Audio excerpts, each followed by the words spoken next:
తస్మాత్ గీతాం పఠేత్ నరః.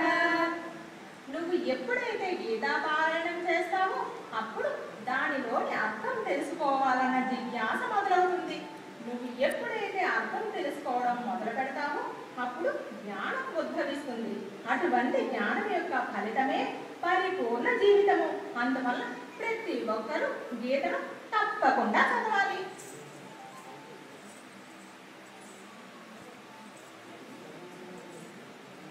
అయ్యో అయ్యో ఎందుకు అయ్యో అయ్యో అంటున్నావు? అయ్యో అయ్యో ఈ బహుమతి మొదటైతే నాకే మొదటి బహుమతి వచ్చేది, కానీ ఇప్పుడు కొంచెం కష్టమే. ఎందుకని? చిన్మయ జయంతి ఉత్సవాలు ఉన్నాయి కదా, వాటి ఏర్పాట్లని చూసుకోవాలి కదా, అందుకని. నువ్వా? నీకెవరు చెప్పారు చూడమని? ఆయన అందుకే కదా మన స్వామిజీ ఇప్పుడే నేర్పించేశారు.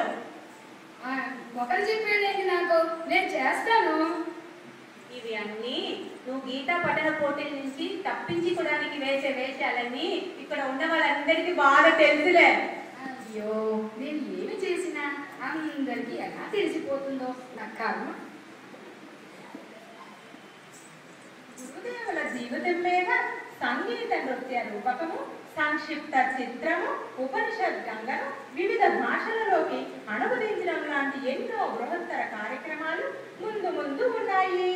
మనం సంపాదించిన సంపాదన అంతా సక్రమ మార్గంలో ఖర్చు అవ్వాలి అంటే, మన జీవితానికి సార్థకత లభించాలంటే దానిని ఆధ్యాత్మిక కార్యక్రమాలకు ఖర్చు చేయడం అనేది ఒక చక్కని మార్గము.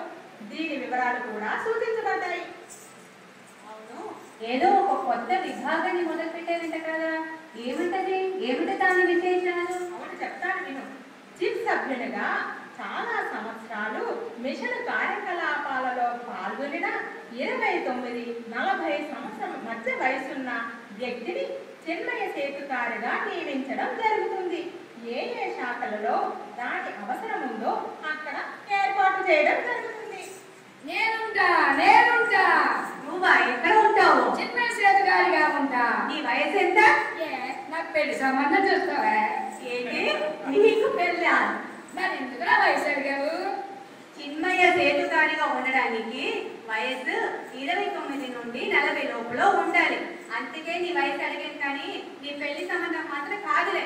సరేలే, నా వయసు ఎందుకులే కానీ కథ చెప్పమా.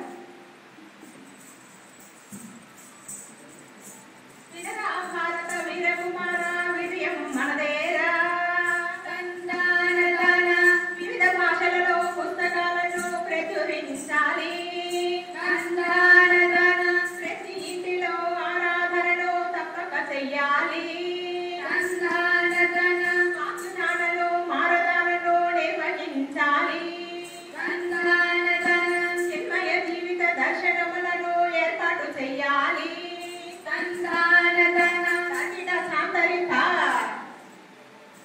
ఇవే కాక శాంతిపిని సాధనాలైన తరహాలోనే వేదాంత ధర్మసేవ కోర్సులను ప్రారంభించాలని, అఖండ గీతా జ్ఞాన యజ్ఞాలను నిర్వహించాలని, చిన్మయ విజన్ ప్రోగ్రామ్ మరియు transforming Indians to transform India వంటి కార్యక్రమాలను బాగా ప్రచారం చేయాలని మన గురూజీ స్వామి తేజోమయానంద చెప్పారు.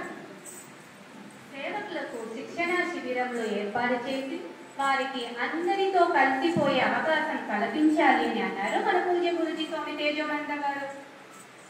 మననం సిబిసిసి సిరీస్ లోని అనేక పుస్తకాల మీద, హిట్ మీద క్విజ్ ప్రోగ్రాములు నిర్వహించాలని, అండమాన్లో మరొక శాఖను, శ్రీలంకలో శాంతిపిని శ్రీలంకను ఏర్పాటు చేయడం కోసం ఎంతో కృషి చేస్తున్నామని మన గురూజీ స్వామి తేజోమయానంద చెప్పారు.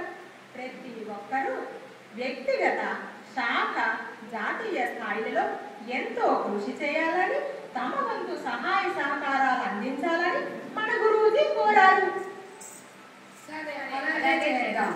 మనవాడు కథ అయిపోయింది కదా, ఇప్పుడైనా చెప్పు, డాంబికుడు అంటే ఏంటని? మళ్ళీ మొదటికే వచ్చావు. డాంబికుడు అంటే చెబుతాను విను. డాంబికుడు ఏంటి? డాంబికుడు అంటే డాంబికుడు అంటే డాంబికుడు అంటే నీ అలాగా ఏం తెలియకపోయినా తెలిసినాటు చెప్పేవాడే డామికుడు. సరే